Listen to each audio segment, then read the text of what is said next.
kaugnay nga po ng iba't ibang operasyon ng AFP sa iba't ibang panig ng bansa. Makakapanayan po natin ngayon si Brigadier General Restituto Padilla ng Armed Forces of the Philippines. Sir, magandang hapon po sa inyo. Magandang hapon, Jiggy, at sa lahat po ng ating mga nakasubaybay. Magandang hapon din po sa inyo. Apo, unay po muna natin yung sa Bohol. Ano po? So far sa assessment po ng AFP ba ay nandun lang yung hinahanap pa ng mga miyembro ng ESG, kasi ang sinasabi ng LGU talagang nakordon yung area, masyado maigpit yung seguridad. Sa panig po ng AFP, ano po ang nakikita niyo? Yes, tama po yung pinahayag ng ating mga liderato sa lokal na pamahalaan. Ang kanila pong assessment ay pareho ring assessment ng ating mga puwersa dyan. May combined forces po tayo mula po sa police at saka sa armed forces, at pati ang lokal na pamahalaan kasama natin na nakikipagtulungan na hanapin itong tatlong nananatili pang at large. Apo. Yung si Dungon, yung pong driver nung pick-up ni Superintendent Nobleza, meron na hubang intel dati dito? Kasi lumalabas sa press con kanina naman ng PNP na masyadong malalim yung pagkakasangkot niya sa ESG at ibang terrorist groups. So, sa panig po ng AFP, meron na hubang intel dati sa kanya? Yes, may mga impormasyon tayong hawak sa mga individual na to. Pero kasalukuyan pa itong pinag-uusapan ng ating mga kasamahan sa police at saka sa armed forces. So, bigyan muna natin sila ng pagkakataon na ayusin ang kanilang pag-iimbestiga para ma-ascertain yung mga koneksyon at mga linkages nitong mga individual na to. Pag nakuha na po nila lahat yan, ilalahad po natin sa publiko itong mga koneksyon na to. Apo. Ngayon ho na, kumbaga, may iba-ibang balita, may sinasabing threat din sa Palawan, tapos mayroon pang natitirang ilang miyembro sa Bohol. Paano ho ang security plan, or paano nyo po nilalatagan security itong mga areas na ito? Unang-una, napakarami na pong lumalabas na impormasyon na tungkol sa mga banta na sa iba't ibang lugar. At karamihan dito ay sa mga known tourist areas natin. At itong tourist areas na to, dahil tanyag na, siguro maaaring pinupuntirya ito sa disinformation drive nang sa ganon maantala yung ating mga takbo ng buhay dyan, yung pinagkukunan ng hanap buhay ng mga kababayan natin. Pero dapat hindi natin payagan yan. Dahil simulat sa pula nagkaroon tayo ng mga ganitong pagkakataon na may pandurukot sa malalayong lugar. Naglatag na tayo ng maayos na security posture at preparation kasama ng ating lokal na pamahalaan, pati yung mga kapulisan sa lugar na yan at yung armed forces units natin. Ngayon, dun sa mga impormasyon na lumabas, matapos na sinuri natin ito at tiningnan natin ito, mukhang wala naman nagiging basihan na paniwalaan ito. Kanya't atin pong narinig din sa ating hepe na si General Eduardo Anyo kamakailan na itong banta na nanggagaling po sa grupong hinarap natin sa Bohol. Ito po yung isa sa mga elite forces ng Abu Sayyaf na lagi nagsasagawa ng mga pandurukot sa malalayong lugar. So marami po sa kanila naging kabahagi sa pandurukot sa Samal Island, sa Sipadan, at maaari pati yung sa Dos Palmas noong mga nakaraang taon. So ngayon na supil na natin sila at karamihan sa kanila ay patay na, ang aming tingin ay wala na magiging mga adventurous activities na tulad ng ginagawa nila noong mga nakaraan. Kaya understandably medyo komportable na tayo na masabi na itong banta ng pandurukot, lalo na sa malalayong lugar, ay wala na. Apo, dun ho sa ginawa nitong grupong ito sa Bohol, lumalabas na ang strength at weakness nila ay talaga yung mga pump boat ho nila.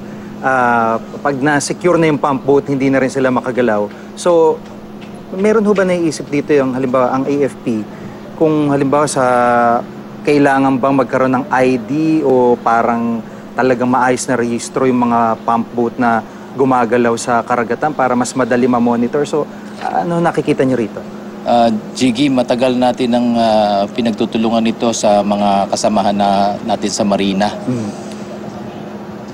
Na irehistro lahat ng mga anumang klase na gamit pandagat, lalo na yung may madaming mga outboard motors.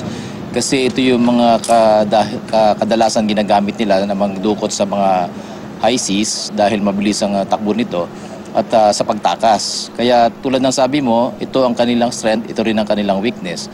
So simulat sa pulpa nung nakaraang taon, itong bagay na ito ay pinagtuunan na natin ng pansin. At lahat po ng mga barko na nakikita natin o lulan pandagat na hindi nakarehistro, kumpiskado po ito. At kung hindi man mapapatunayan na sila ang nagmamay-ari nito, hindi na ito maibibigay sa kanila Kung hindi, dadaan ito sa isang masusing kaso na haharapin nila. Apo. Sa panig naman po nung operation nyo sa Piagapo, Lanao del Sur, so far, kumusta ho yung progress doon? Sa Lanao del Sur, Apo. hindi Surigao. No? Sa Lanao del Sur, patuloy ang operasyon dyan. Hindi muna natin ginugulo ang ating mga operatiba at mga puwersa dahil nakatutok sila na tugunan yung paghahanap dun sa malaking grupo na nakikita natin na gumagalaw sa lugar na yan. So matagal na tayong hindi nakakita ng activity sa parte ng Maute Group at saka yung Magid Group.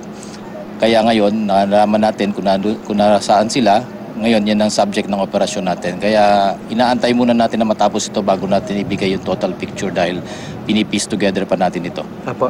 Yung mga pahayag dati o yung mga balita po na susuko daw si Sahiron at pagod na, matanda na, ito paano nyo ito tinitik sa AFP pa? Magandang balita ito, Jiggy. Dahil kamakailan, hindi lang po siya ang nagpadala ng feelers.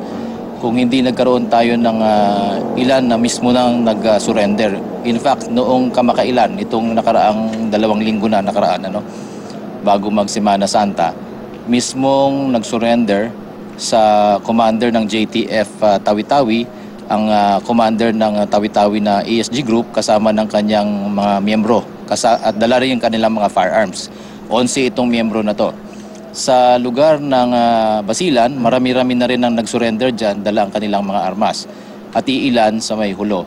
So nakikita natin sa patuloy na ginagawang operasyon ng ating mga tropa at pressure na nararamdaman ng ating mga kalaban dyan, magkakaroon na, dadating na ang panahon na halos lahat yan magsusurrender na dahil sa hirap at makikita na natin yung wakas ng grupong ito. Apo, bilang Pangulo Sir, yung sa ASEAN Summit, garantisado ho ba, kumbagay solid din yung security plan na inilatag nyo? Kasi kanina din sa press ko ni General De La Rosa, ang description niya ay solid ang security na nilatag ng PNP. Sa panig po ninyo? Yes, magkasama tayo ng PNP dito.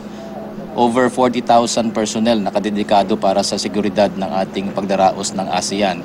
At wala naman tayong nakikitang isang seryosong banta upang maantala itong pagdaraos ng ating pag-host ng ASEAN. Kaya nakampante kami na ang mga magiging hosting events natin hanggang sa matapos ito ay magiging maayos. At ang aking pakiusap lang sa ating mga kababayan ay manatiling laging alerto, maging vigilant at sana ipagpatuloy yung cooperation na binibigay nila tulad ng mga mamamayan sa Bohol. Pag may nakikita po kayong mga kahina-hinalang galaw ng mga hindi nyo kilala at mga bagay na iniiwan kung saan-saan, ipagbigay alam nyo po kagad dito sa ating mga puwersa, sa pulis, mga security partners natin para matugunan po ito kagad. Apo, maraming salamat po sa pagkakataon, sir. Salamat. Salamat po. Si Brigadier General Restituto Padilla, ang tagapagsalita po ng AFP. Maraming salamat, sir.